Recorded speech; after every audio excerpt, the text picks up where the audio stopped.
And the more podcasts or books you read with millionaires where they interview millionaires and things, they say basically all of them say the more times you fail, the more likely you are to succeed. So Yeah. I've been here avoiding failure the whole time when it's really what I should have pushed myself through to be able to learn things more deeply and come out the other side.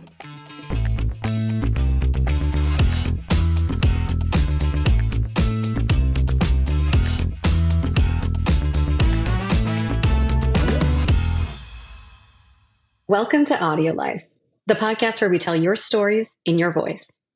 Today, we continue our Storyteller series with part 2 of our Derek Martin interview.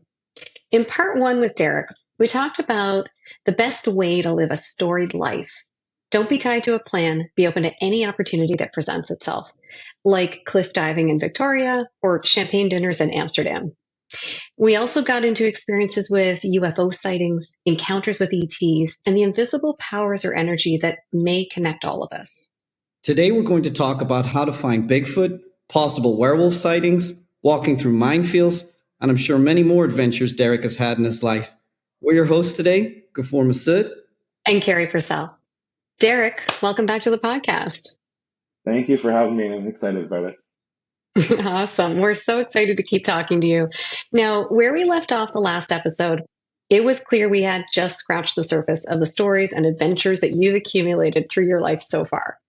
Before I let Gafour dig into werewolves and other creatures, I just want to start with like a really general, have you ever taken a risk that seemed crazy at the time, but paid off in an unexpected way? Oh yeah, for sure.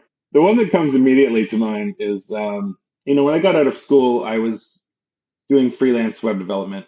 I did that for about 3 years while I was teaching web development at a college, and it was just very sporadic income wise because it Mm-hmm. would be like, oh, you don't have any freelance clients right now, but also it's a new semester and you only have one course this semester. Last semester you had five.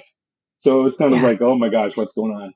So I decided to look for like a full-time job, which I had never had as a programmer.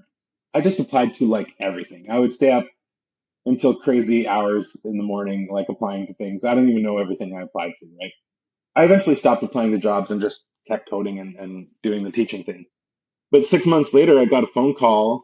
And they were like, "Hi, this is Industry Canada. You applied for a job we had about 6 months ago." And I was like, "Okay."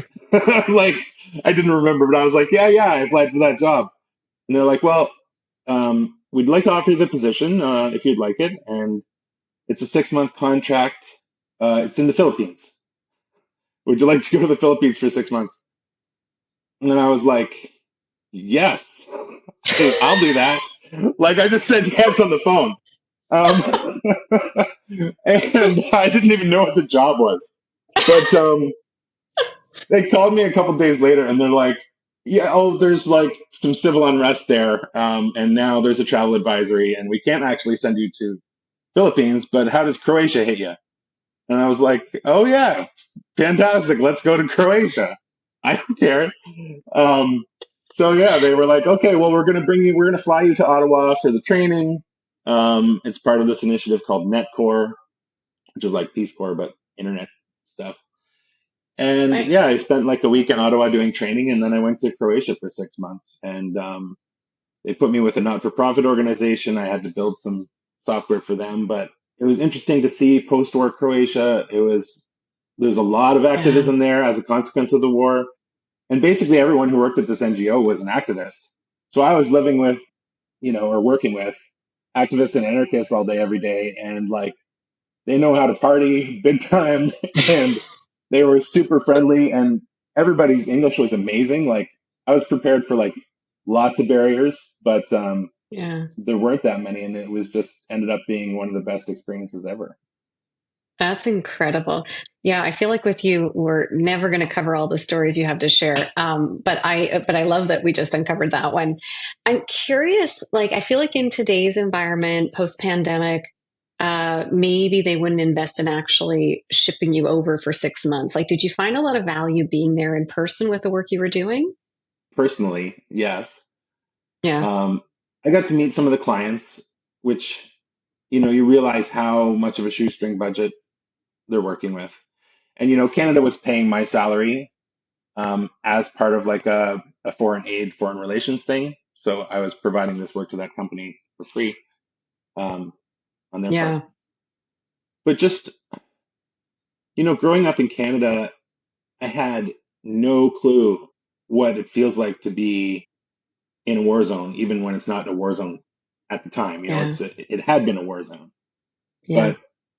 but meeting people who had lived through it, like there's this one guy who is like the most peace loving, like he won't even raise his voice ever. He's just very quiet, very humble.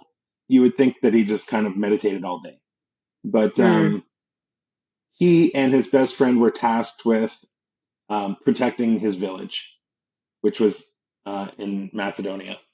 And one day there was like a column of 5 tanks heading up the only road to his village, basically to destroy it. Him and his friend they caused an avalanche like in front of the front tank and behind the back tank. Like they got some boulders to go down and block these tanks. And then they had to shoot the tanks with bazookas until they were all destroyed. Otherwise, his Gosh. village would have been destroyed. Like, you go to the villages around the countryside, and there were still helmets on the ground, like more than 10 years after the war. Like nobody had the Wow. motivation to pick them up, and it was just like, I have no idea what broken means. That's the Yeah. feeling that I got. And for them to just be able to walk around and live a seemingly normal life after that is just like, And that was kind of a question I had. You work with these people, you mentioned anarchists and activists, but on a surface level, how were they? Was it just like, regular folks, just like you and I? yeah, yeah. And that's the really, They were just like us. But if something needed doing, they would just go and do it. It was as if, if we were all Yeah. opposed to some bill in the Canadian Parliament, most of us would not go to a protest about it or show up on Capitol Hill, and these people would every single time, like Mm. no question. They would have the banners, they would be chanting the chants, and holding people to it. But outside of that, it was like, do you want to go get a coffee? Like, talk about the work we have to get done, whatever. It was just a totally different way of living. Also, their coffee culture was amazing. It's like I showed up for my first day of work and I was like, okay, where's my computer? What do I do? What do I get done? And they were like, hold on. First, we go get a coffee. I'm like, oh, okay. So I'm thinking we'll walk to like whatever the equivalent of Tim Hortons is, get coffee, come back. And we walk to the town square, and then there's like tables and chairs all over this town square, and you just sit down. And then the nearest cafe, a waiter comes out and takes your order, eventually comes back with the coffee. You sit there quiet, like peacefully, and drink your coffee for like 30, 45 minutes, and then you walk back to the office. But then it's time for chocolate bar. Anyway, yeah. So everyone would take one piece of this chocolate bar. But yeah, it was just like, whoa, this is different from Toronto, that's for sure. yeah, Yeah. I What love an the experience. flexibility as well. You were going to be posted up in Philippines for 6 months, and then they're like, oh, wait, Yeah, change now, it's Croatian. You're like, all right, that's fine with me also. yeah, I just want to ask you this one. Can you tell us about a time when something went hilariously wrong? hilariously wrong. Um, One time, my friend set me up on a date. This girl was very attractive and stuff, but like we went out on the date and totally didn't hit it off. Like it was a disaster. I think it's maybe the only complete disaster of a date I've ever had, but it was really bad. 18 months later, my friends and I all got together for this huge like dinner thing, and we're at a restaurant, and there's like 20 of us at the table, and I don't even know everybody. And they got talking about stuff, and somehow the topic of that disaster date came up, and I was talking about it and stuff, and like I didn't realize the girl was at the table. Like, Whoops. the disaster of the date was what I remembered. I didn't remember her face, and it was just she's like, yeah, hi. She leans out and like that was me, by the way, and I was just like, oh man. Did she at least have a chance to share her perspective and whether she thought it was equally disastrous? I think both of our faces were pretty red, and everyone just was like, "Let's change this topic as soon as possible." Fair enough. uh, Yeah. I'm curious if you have a failed experiment or project that's kind of a favorite one. Oh man, that's really hard to think about. This is one of the problems in my life that I'm trying to overcome. For so long in my life, anything that I tried to really came easily to me. At a certain point, I just got in this groove where I was like, only really going to try things that I knew I could be successful at, Mm, because it was, I didn't have to face failure or feelings that I couldn't do something well enough or whatever. Um, yeah, and I've been really stuck in that rut. And so, in a sense, there are many, many projects that I never launched because it would be like, I build this whole website with all the backend infrastructure and all this stuff, and then it's like the 95% is done, and I drop it before that last 5%. Not because I couldn't finish it, but and this wasn't consciously, of course, but I think yeah, that fear kicked in of like, oh my God, I've got to really, either succeed or fail now. Like once I launch it, I'm going to find out either way.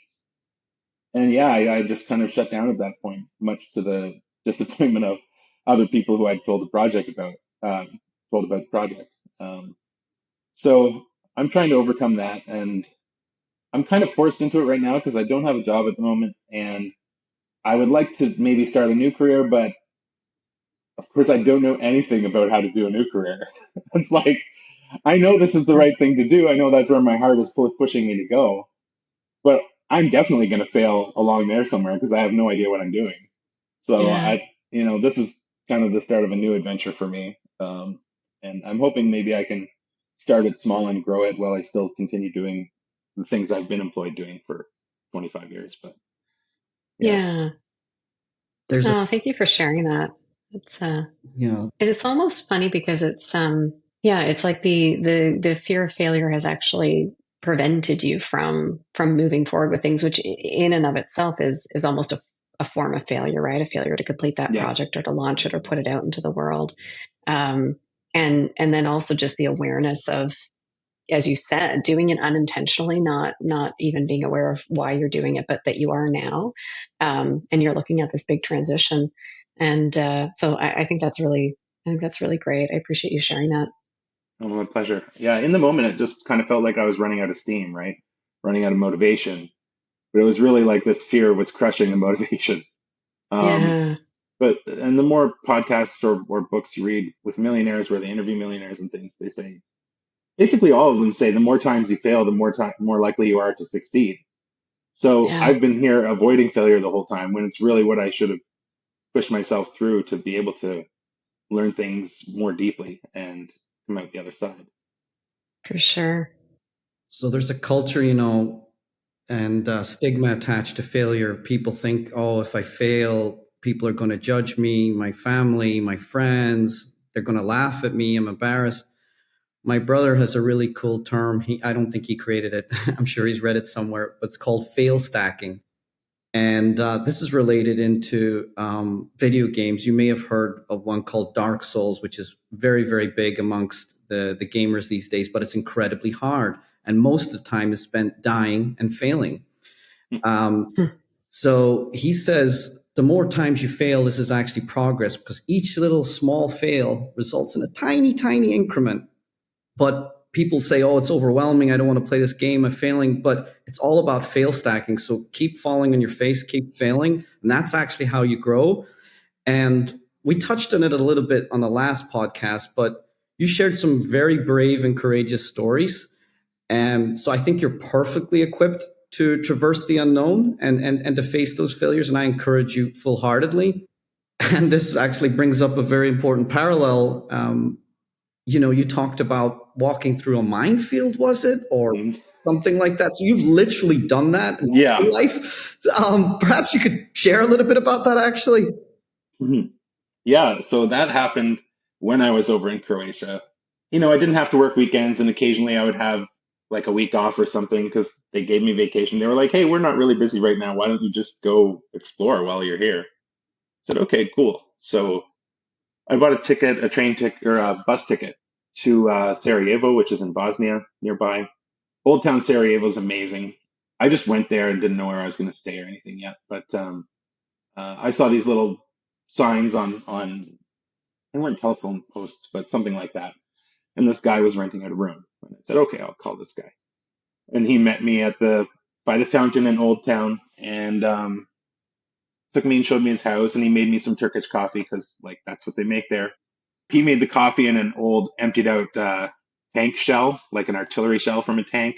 They used that as the container, a big brass container. So they make things out of the war stuff. But anyway, he told me where to go look around and to mention his name, and I'd get the local prices and stuff. And I was walking around, and I thought, oh, tomorrow I'm going to get up early and like walk up this hill to try and see sunset or sunrise because Old Town Area was in this basin with mountains kind of surrounding it, and it was just beautiful. So I got up early and I walked from the house up to that hill, and at some point going up that hill, there was like, like a wire fence, like you would see in a lot of farmers' fields around here. And at one spot, the wire had been knocked down or something. Like one of the posts had fallen over or whatever, so you could just step. And I thought, oh, cool. If I just go through here and get up to that peak, then I can watch it from there, and it'll be amazing. And so I just walked up to the peak, across this empty field. And then when I got up there, I turned around and there's like a sign that says like, "Don't go this way. It's a minefield. Like, don't go past this fence." And I was just like, okay, sunrise will be good. This will be good. Oh my God. Almost didn't get that sunrise, but yeah. So the way back was much longer. Yeah. That's a So beautiful that was that. analogy for life. Sometimes ignorance is bliss. Strolling through minefields. Great little tagline.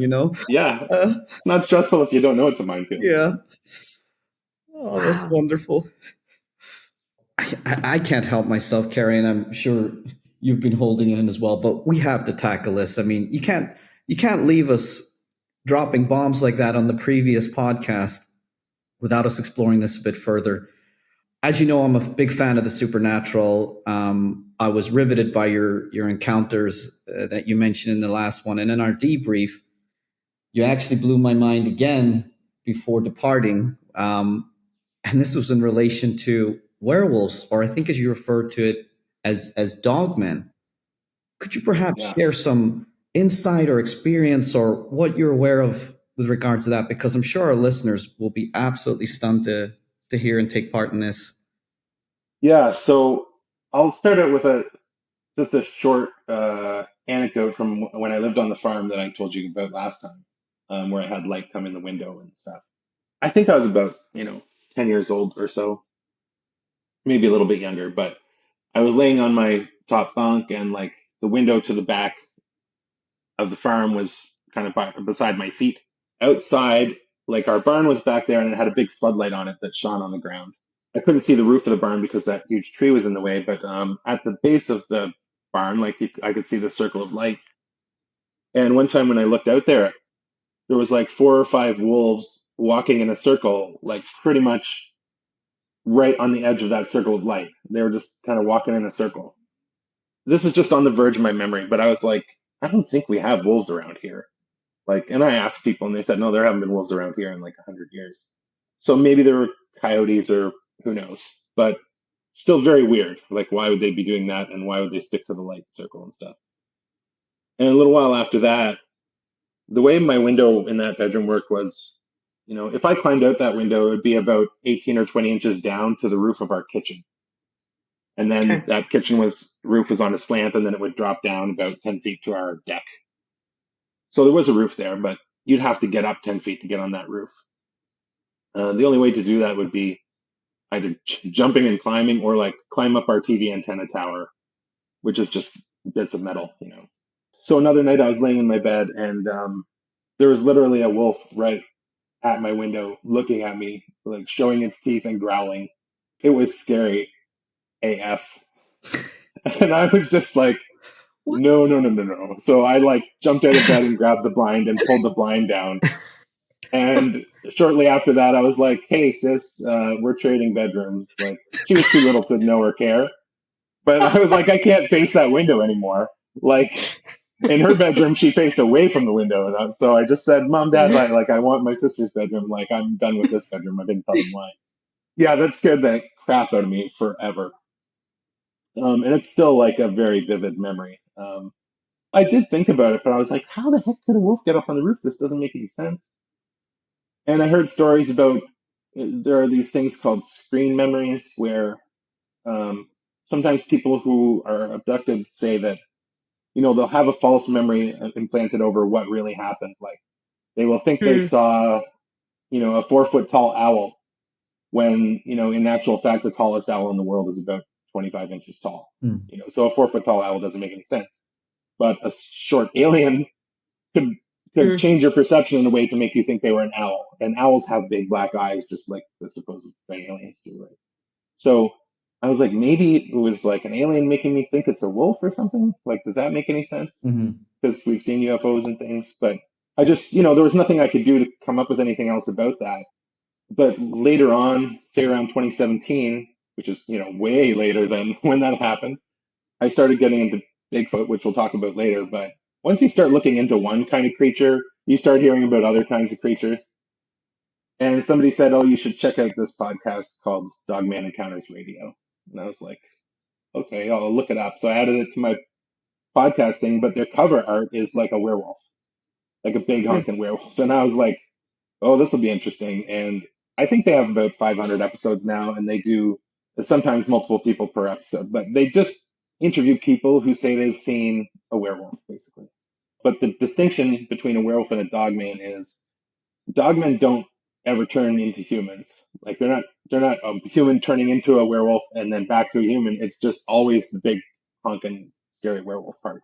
Some of them are smaller and some are larger, and they have different traits. Like, some have red eyes, some have amber eyes, some have eyes that glow, some have legs that are like dog legs, some have legs that are human legs, some have a huge like Schwarzenegger-esque torso, and some have a small dog-like torso. But there are just hundreds of these encounters on there, and there are other podcasts about it too. And some of them you can hear the fear in these people's voices. And some Mm, things about this creature are very sinister, let's say. Mm. It's not a dumb animal. It's not a mindless thing. It's all the indications are that it seems to get maximum enjoyment the more fear it generates. Mm. There are lots of stories that, you know, they're horribly scary. Like, it builds up, it builds up. Like, maybe it just starts with a scratching on their window and they wonder what that is. And then it's like literally the dog man like jumping on them and pinning them to the ground. And, it's about to rip them apart. And then it just smiles at them with all of its teeth and gets up and walks back into the forest. Mm. It's like, I got you where I want you. I could kill you right now, but I don't have to. I've got all the fear I need. And there's so many stories where like it ends with the dog man with a sinister smile and like just creepy as hell.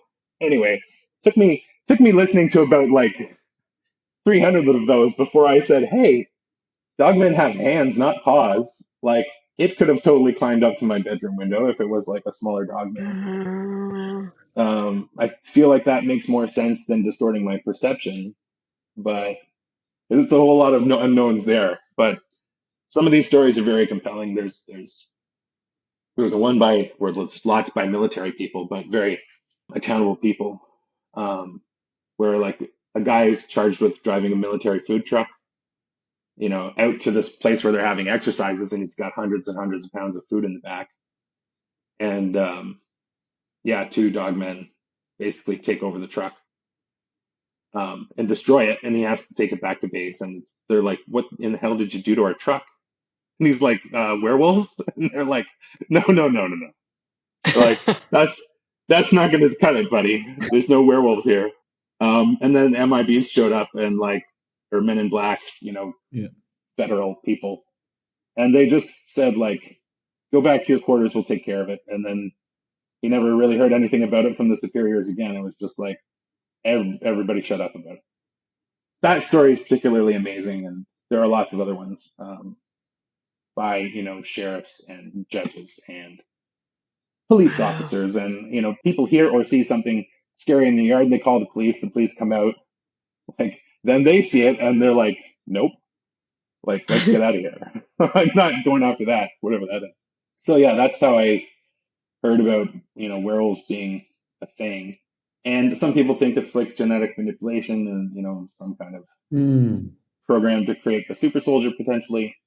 Other people think it could be related to Nephilim in the Bible, which is fallen angels, which came down and interbred with women to create hybrids of humans and whatever. And also, there are lots of stories of them getting shot and not being hurt. Like some guys were on a four-wheeler and it was running right beside their four-wheeler and actually grabbed onto the roof part of it, or not a four-wheeler, a side-by-side, grabbed onto the roof part of it and kept running beside them. And the one guy had a shotgun because they were out hunting and basically blew off the left part of this thing's chest, and it just kept running and got kind of angry. Didn't phase it. I think what chills me to the bone in this account is that the fact you mentioned there's a sinister element, like this freaks me out. Like, when I hear these things, I think, oh, okay, they're just neutral. They don't want anything to do with me. I'm not going to bother them. They're not going to bother me. But like when something, pounces up in front of my bedroom window and snarling at me, I mean, that's just... I wasn't provoking it. I was laying in bed. Yeah. So I planned to go on a solo camping trip this summer to a place in Ontario that actually has had 2 dogman sightings, because I was going to try and, if I could work up my nerve, I was going to try and stay out in the woods at this location. But the timing ended up not working out because my wife needed me around. But it's about 3 hours from me. It's a little town. It had 2 separate dogman sightings by 2 different people years apart. They were both interviewed on this show. They were scary encounters. One was daytime, one was nighttime. They interviewed them on this podcast, Dogman Encounters Radio, and it was like a group of 3 or 4 kids, like teenagers. So how would you prepare? So if you have the opportunity at some point to go and do this, like how do you protect yourself? What kind of recording equipment do you have? Like how do you prepare for that experience? I don't know, man. This is the problem, right? Like so many of the encounters that I hear, or all of them essentially, end with the person being really afraid and then it just leaves, right?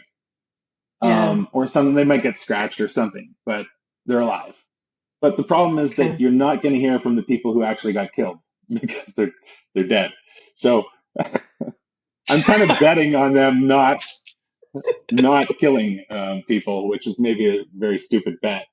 It's like if there's something completely unbelievable that you could have a chance of seeing, I would kind of like to, just to, I don't want to get eaten or killed, but like some kind of confirmation that weird stuff is really going on, beyond UFOs, because I think at this point, a lot of people have seen UFOs.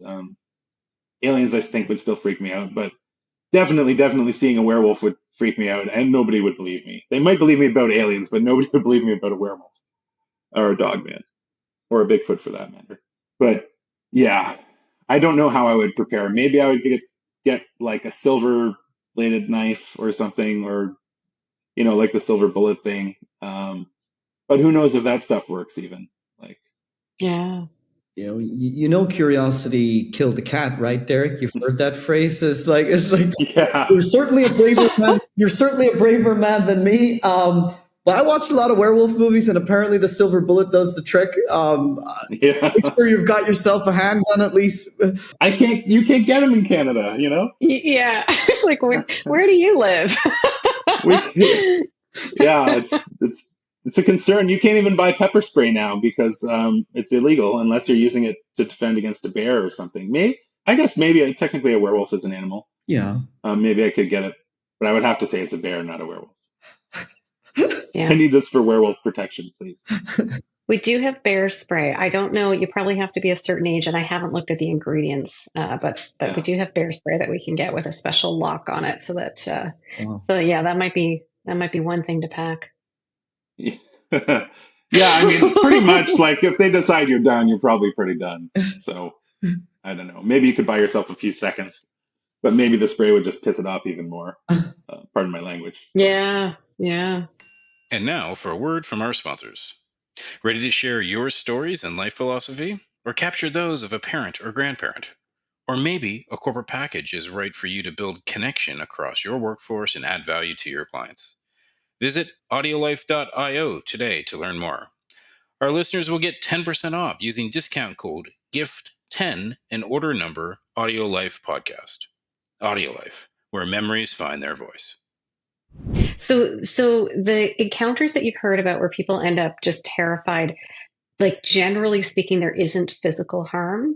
Yeah, maybe very few, maybe one or two out of the 500 I've listened to. Somebody got scratched or whatever. People's pets have gotten killed for sure. Yeah. Their dog will try and protect them or something, and that doesn't work out well for the dog. Sometimes people just think it's a big dog crossing their property, and then later on they have another encounter with it. Or some of the scarier ones are like they'll be out hunting, they'll see a huge, wolf type creature, and they'll raise their gun up to like either shoot it or to protect themselves. Then the thing stands up and it's like between 6 and 10 feet tall, and looks at them, and its eyes may or may not be glowing, and it's ripped, and they're just like, I'm not shooting that. My gun is not powerful enough to take that down. I don't know what to do. Just literally terrified. And if they're lucky, they hop back in their truck and get the heck out of there. There are stories of it running like 80 miles per hour beside the truck. The person's trying to get away as fast as they can on a road, and it just runs beside them. It's like, I can go this fast, no problem. I just can't think of anything scarier than this. And that's why these testimonials, a lot of them are so compelling to listen to. Like, so many of the guests have PTSD from the event. The emotion in their voices, I can't see it being acting. Like, these are not paid actors or a scripted thing.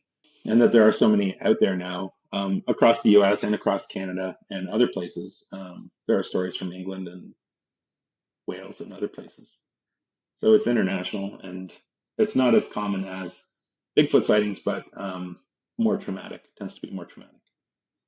That's terrifying. And the majority of the stories you mentioned, they're bipedal. They walk on two legs, but they can be on four legs as well. Yeah. And they can go on either. Okay. And a key differentiator from how I understand it in the myth and the lore is that they're not lycanthropic in the fact that the ones that are sighted, they're not transforming from human into wolf. It's more just the big scary wolf form that's been. Yeah. And there are different types of them. Some of them will be like, they'll have dog legs and a dog torso. Their hands will be more raccoonish, but not huge. Mm-hmm. And their eyes will be, let's say, amber. And those would tend to be the smaller ones. It's like a dog who can walk upright and use hands to manipulate things. Mm. And then there are the ones that are more humanoid, where it's like they have human type legs, not dog type legs. They have a great big human type torso and hands with claws on them. Their heads are humongous. And the way people describe it, they say it's either got yellow, like amber or red eyes, which may or may not be glowing from inside, like not reflecting light, but actually emitting light. Mm. And they have more teeth than you should be able to fit in its mouth. Mm. And they said they're all like the canine teeth. I mean, obviously they're canine teeth if it's a wolf, but I mean the longer, sharper teeth. Yeah. Like there's no molars. Yeah. It's all the sharp teeth, and they're like it's just nightmare fuel all the way, yeah. And sometimes also when they're going from four-legged posture to two-legged, you'll hear like snapping and crackling, like as if their bones and cartilage and stuff is reconfiguring, which would just, add to the spine tinglingness of the whole event, right? Yeah, I mean, I literally have some goosebumps on my arms listening to that, so it's having an effect. You have dropped a couple of times in this conversation, Bigfoot. Maybe let's transition a little bit into your experience where I think you actually have made it into the woods trying to find Bigfoot. Yeah. So tell us about that. Yeah, so I grew up, on a hobby farm, and I spent essentially all my free time in the woods. I never saw anything strange out there. I just loved being in the woods, and moving away to go to university and then moving to Toronto and stuff, I completely lost the habit of going in the woods because it wasn't as easy as walking out my back door anymore. Yeah. But I had always been interested in strange things, as you know, and I kind of made a habit when I was a kid of like, if we're driving somewhere, I was bored. So I would just look out the window and I would always be looking in the forest to like see if I could see a Bigfoot, right? Even though I didn't really think they were around, but like I didn't have anything else to do anyway. And I still did that to this day. If we're driving like a long distance past a lot of forest, I would just kind of be checking out the forest. Like I hadn't really looked into Bigfoot in a long time. My focus had primarily been on UFOs. In 2017, I was browsing around Netflix and I saw this documentary called Discovering Bigfoot by a guy named Todd Standing. I was like, yeah, why not? Let's check it out. So I hit play, and he is in Alberta, and he goes way deep on logging roads, and then off the logging roads just into the woods in the middle of nowhere. He presented some really compelling full HD video of these Sasquatch or Bigfoot. And I was just like, what the heck? I've never seen video this clear ever. There's that Mm. 1967 footage of the Patterson-Gimlin film where this Bigfoot is walking across sort of a rocky wooded area in California. But since then, I hadn't seen anything compelling. And I was just blown away. And he went on to say like, oh yeah, they make these like, they'll make huge wooden teepees out of like sticks and logs, or they'll bend trees over in an arch and stick the end of it in the ground and hold the end down, with some other sticks and things. It was a good movie. Like I suggest watching it, but I was just like, okay, this was to me really compelling stuff. But I wonder what people who are into Bigfoot on the internet think about it. Like, do they think this guy is a jokester? Do they think like this is good stuff? So I decided to Google reviews of the movie, and I found a review by this YouTuber named Utah Sasquatch.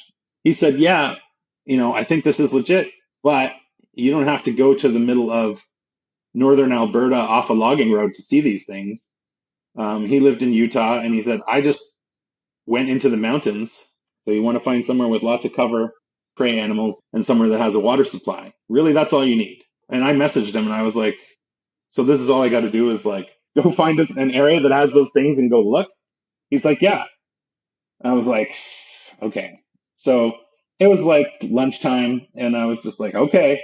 So I got in my car because I knew there was a park nearby that had all that stuff and wasn't very busy. Like nobody went there really. It's a conservation zone. So I went there. He basically said, go there to an area that has that stuff and just go off trail and you'll start finding this stuff. So I drove literally 5 minutes from my house, which isn't where I live now, and I parked my car. I walked down the trail, and I got about halfway down the trail, and I just turned left and went into the woods. 10 feet into the woods, there's like a big log suspended between two trees. It's like this tree has a Y in it, and this tree has a Y in it, and there's a big log has been wedged in there with its roots at one side, and the rest of the tree going across. Wow. So somehow the roots of this tree got pulled out, or the tree got pulled out by its roots and put up. I was just like, oh, whatever. Like probably the tree fell over and just leverage or whatever, it lifted the roots up. And so I kept going. And then I found like a tree that's kind of fallen over. It's kind of at a 45-degree angle still. I found a spot where there was all these sticks leaning against that angled tree as if to create like a lean-to shelter. So one side of it's open, the other side is sheltered by all these leaning sticks. And I keep going. I find a teepee that's like made out of sticks. It's not enough to shelter you from the weather, but it's like definitely a thing that has been built by putting all these sticks around in like a cone shape, and it has an entrance. I just kept finding this stuff, and I was like, what in the world? This is the first time I've ever looked. What are the odds he would tell me to look for this, and I would go and look for this and find it? So I was like, okay, Yeah. I'm going somewhere else. I went to Google Maps, same day, right? I'm like, so I find this other forest that's nearby. I drive there, get out of my car, go in. Literally same thing. I was instantly, totally hooked with like, what in the world is going on? And I went to maybe 9 or 10 different places around London. 9 of them, I found that stuff, like without even hardly having to look. And some people are like, oh yeah, Boy Scouts, whatever. It's got to be Boy Scouts. And I'm like, do you think humans would make something that's like a little bit waterproof? Or windproof even. Like these are very wind friendly structures, right? It's not, you're not blocking anything. You might stop someone from seeing you, but it's not blocking weather. And also I kept finding them. Like at this point now, current day, I have about 1,200 photos and videos of these things from all around London, but also we have a family cottage by Ipperwash Beach. And all around there, I found more. As soon as I looked there, I found them. And it's like, there doesn't appear to be any limit to this stuff. And then I found people online who are also documenting these structures. And I talked to them. And this one lady is like a teacher, and she finds them all over the place. And she videos them and puts them up on her YouTube channel. She finds even more incredible stuff happens because she checks on them so often. She has shown humongous structures made out of thousands of pieces of wood and sticks. And she'll go back the next day sometimes, and it'll be moved 50 feet over the other way. What Boy Scout is going to do that? There's no purpose to moving it 50 feet. It doesn't make any sense. Maybe if you had no job and no society to participate in, and you lived in the woods, like, yeah, maybe it's a little bit prettier 50 feet that way, or there's a better energy alignment or something. Like, who knows? But nobody's going to spend the hours and hours and hours and hours that takes and do it in a single night to move it. Like, or in my own case, I had this area that had like 5 or 6 of these structures, and I went back this past summer and they're all just gone. And I was like, what? They've been here for like since 2017. They've been evolving and slowly changing, whatever, but since 2017, they're all gone. Then I went back as soon as I could. I needed more time, and I thought I'll explore the rest of this forest. There was an area of the forest that was like too thick for me to get through, and I thought maybe I'll walk around to the other side of the forest and come in from the other side. And I went in there, and like, I don't know, I'm 50 feet down the trail and I see a structure over there. So I go check it, and from that one I can see another one. From that one I can see another one. And there's like 5 or 6 in there, like ones I either didn't know about or that had just been built. But they're different kinds of structures, and they're built in a different way. And it was just like, what? It's like they just moved this little family village to a different part of the forest. That's me finding some evidence. And I have some what I think is interaction I can talk about after, but you definitely have a question hanging. Yeah, what really surprises me is the hit rate, because when people put you on these quote unquote wild goose chase, I'm looking for something that I don't think I'm going to get any evidence of. You had tremendous success, with evidence, like 9 out of 9 times. Like, what the heck's going on? It wasn't even difficult. That's it. Like that's it. But I have to say, like, this has perked my interest. I said, okay, these things are there, they're moving. You guys have hundreds of photos and videos yourself, let alone the community and so on. Yeah. What about like setting some 24-hour, video capture to see what's actually going on, who's moving them, who's building them, or has the community, investigated it that way? Because like, I'm like, it's clearly there and it's in many places. Let's get to the bottom of this. They have tried everything you can possibly think of. Like sometimes they can get them on a thermal camera. If they're out, at night, actively trying to check out, trying to find Bigfoot. Occasionally they'll get lucky with a little bit of thermal footage. One problem is the thermal cameras tend to have very low resolution, like 240 by 160 pixels for ones that are, mostly affordable.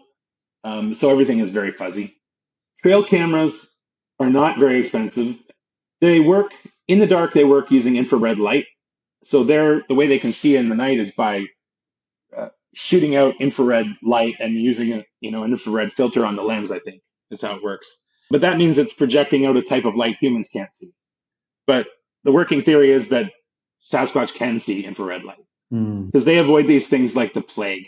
It's like nobody catches anything on the trail cams, but also their trail cams will be disabled or removed, and there's no photos of who moved it. One person had them out. They think Sasquatch banging on their house and stuff, and they were just really getting sick of it. So they surrounded their house in these trail cameras. They didn't know they had a blind spot or two. What happened was wherever the infrared light couldn't reach anymore, there were sticks on the ground at the edge of their yard. And it was like somebody or something went there and said, yep, as long as you're behind this stick, you're safe. They can't see you. And lots of people have, like, they'll put a trail camera out and they'll find it just sitting on the ground with its lens, on the ground, and they go watch the footage. And something comes from behind the tree that the trail camera's on and like takes it off and puts it on the ground, lands down, and then they take the food or the bait or whatever the people had left out. Also, people will leave out presents. Sometimes it's called the process called gifting because they'll want to have some kind of interaction. They start leaving out apples and they'll come back and like the apples will be gone. So then they put up a trail camera focused on the apples. Mm-hmm. And they'll come back and their trail camera will be down and the apples will be gone. And then they're like, okay, I'm going to put a jar of peanut butter out there. They don't get any footage, but when they look at the jar of peanut butter, the lid is still on it, but they unscrew the lid and there's like scoops taken out of the peanut butter, but then they put the lid back on.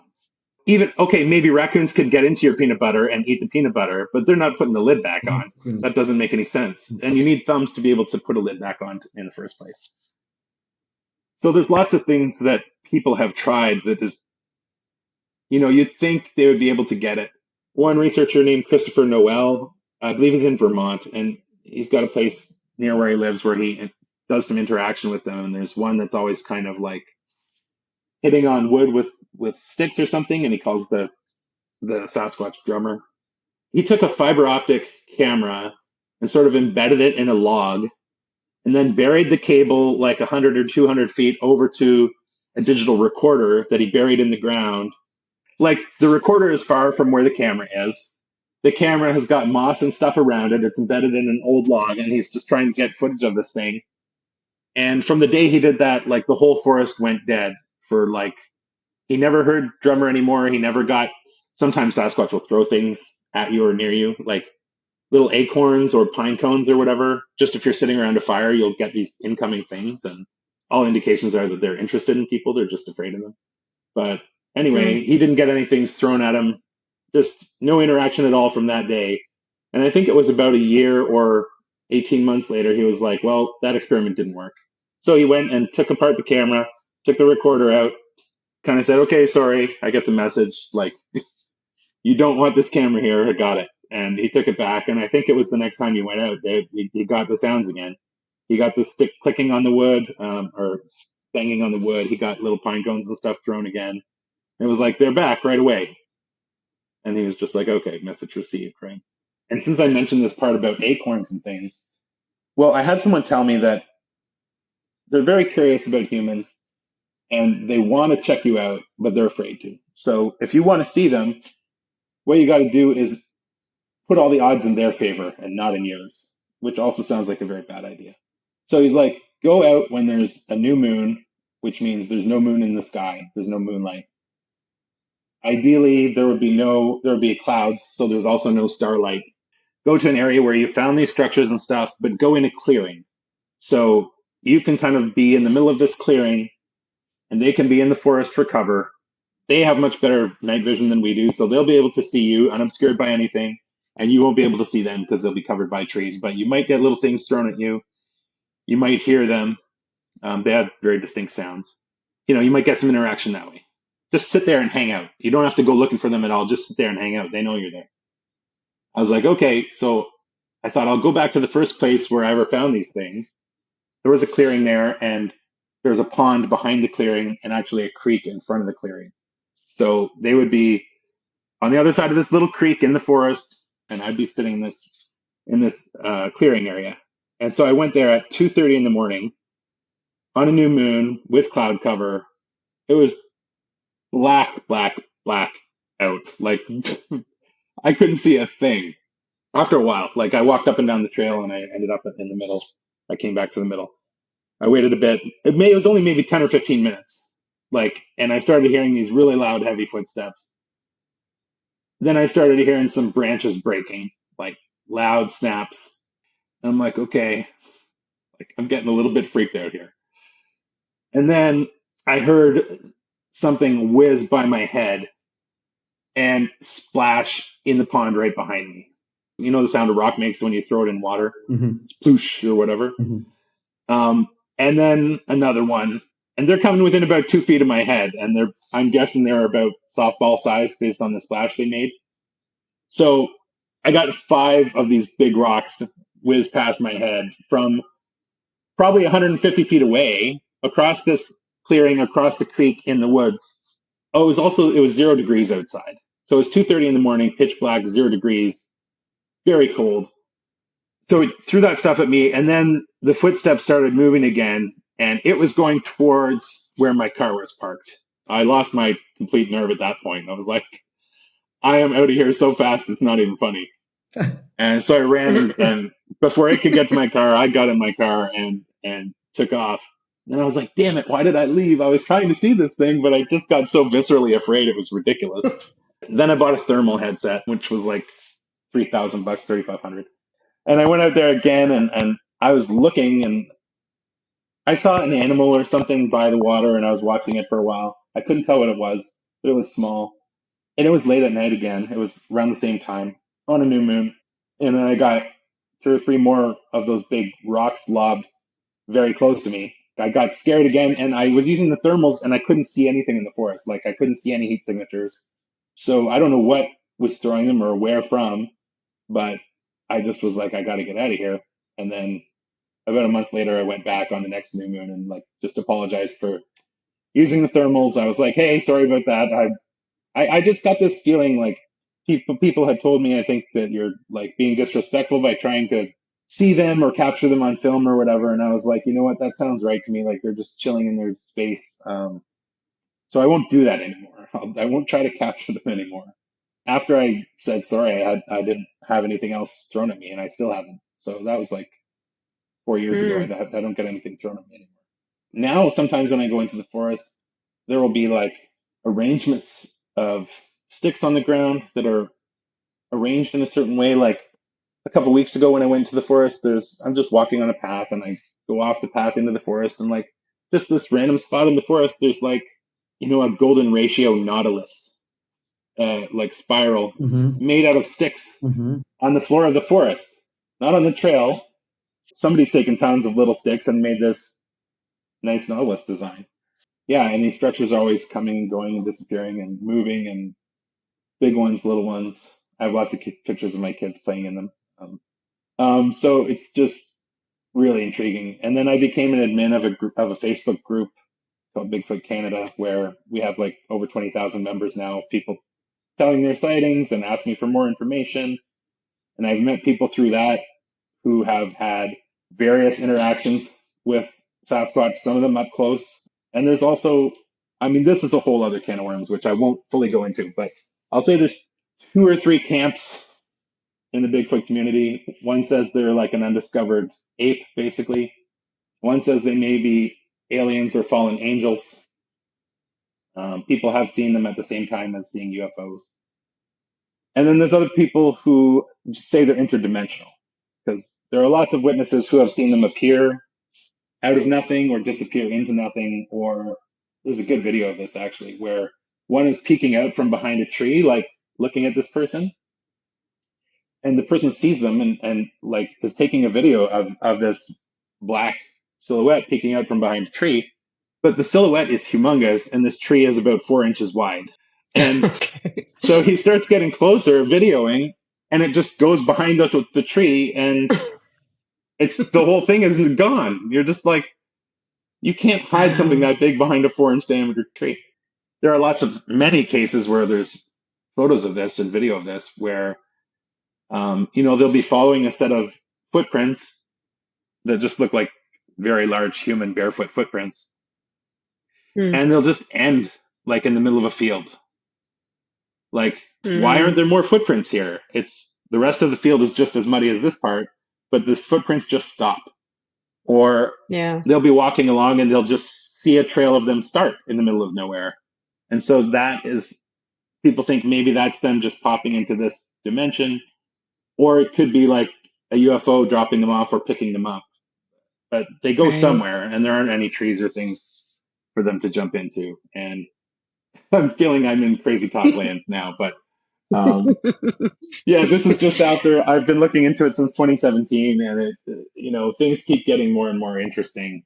Yeah, I'm actually admiring your adventurous spirit as I listen to you. Even if you've kind of chickened out and had to go back again, I can hear your passionate curiosity for this, and I love how adventurous you are. I have a question because I feel like there's probably an answer that you have to this. So tell Mm. us about a time that's maybe the funniest thing that's happened to you that no one else witnessed. Uh, I'm just debating whether or not I can say that to anyone. I was thinking that myself. I was like, that Oh, sounds maybe there's a reason. yeah. There's a reason no one else was there to witness this. Yeah, exactly. Exactly. Uh-oh, I didn't mean to go wherever that is. Oh man. Well, how about this one? What's the weirdest conversation you've ever overheard? So maybe some people are talking about something strange, something funny, something quirky. You're probably not supposed to be listening, but you've heard it. Oh man. You know what? My memory is very good for things that I'm like super into, and it's or possibly useless facts. But my wife will be the first one to tell you that I can't remember anything. I was walking home in Toronto one day. I lived at Queen and John, I think, by the big theater there in Club District. And there was this like a Starbucks on the corner, and this lady was sitting out on the patio. And she just stopped me and wanted to talk. Probably 90 minutes later, I had heard every aspect of this woman's very horrible life of abuse. She just Hmm. unloaded everything on me. And I was just like, Wow. whew, man, you don't know me from anyone. And maybe that's why you were able to do that. But that was a lot. And so, yeah, it wasn't like a funny thing I overheard, that's for sure. But it was just like randomly someone pulled me off the sidewalk, kind of Mhm. was like, hey, Yeah. you want to chat? And I was like, sure, let's chat. And then it was like, Boom. boom. That was intense for sure. I like being a person people can talk to, but you know, I also like to be prepared and like, Of course. I have some idea of what I'm getting into. No, that conflicts with the be open to everything thing. So Uh-huh. I don't know. I It's think maybe it helped her just getting that off her chest. you're a very receptive person, Yeah. and so probably that opens you up to all different types of openings, right? Some are maybe negative stories, some are positive stories, but you're an open Yeah. receiver. But yeah, Mm, that's exactly what I was getting at. Like, and I think that's something in that as well. Strangers can feel more open to share with other strangers. So really Mm. an awkward one and a very intense one. So thanks for sharing that one. Yeah. And not to end on a lower note, but maybe that's a good point for us to end for today. sure. My mind's still reeling from the tree structures and the terrifying dogmen. So this has been another mind blowing episode with Derek. I'm not sure. I was just sort of getting my regular sleeping pattern back from the last extraterrestrial reveal. But now I won't be not being able to sleep because of existential reasoning or curiosity. Now it will be just straight up terror because I mean those canine teeth, mouthfuls staring at me. Nope, I ain't dealing with that. Well, I won't invite you to go camping with me at that dogman spot then. Derek, I'm confident that there are many more stories we didn't uncover today, but it's always a pleasure to chat with you. I just want to thank you for joining us again on the Storyteller series and sharing so much with our listeners today. My pleasure. It's a fun trip down memory lane. Wow, he is a true storyteller. I really think the key to Derek's adventures is his openness, like his curiosity and his adventurous nature. And he's also really well informed. Like he researches, he deep dives, he buys the equipment. It's led to quite a myriad of life experiences. Gafor, what was the highlight for you from this conversation? I mean, I just think his braveness and his courage and his seriousness about his passion. I always am, super excited when people have something they're passionate about because it gets me excited about it. Now, I have Yeah. never gone out and searched for Bigfoot. I'm still on the fence about whether one exists or not. But what I'm deeply inspired by is his bravery to go out in the middle of the night, 2:30 a.m., to a forest by himself Right? And Yeah. despite projectiles being hurled at him, rocks and so on, and he still persists. And get this, that's all right. It happens once. What does he do? He goes and does it again and again. I So know. I think I that's the thing know. that I was most impressed at. Like he's really dedicated in, finding out and searching and, being curious and open, and not just an armchair, documentary watcher like myself. So that has the part that interests me the most about this Yeah. interview. And I appreciate that Derek was able to tell us something that maybe wasn't the most funniest or positive. Maybe it was a very intense story, but Yeah. I think those are the remarkable parts. So, I listened to the first part of our first episode with Derek, and, he talks about so much incredible, crazy things. But you know what was the story that stuck out for me, Carrie? The one where he shared where he went to school, and he was like, it was a very vulnerable and intimate story about, he had a Yeah. bit of a rough time in school and he was being bullied a bit.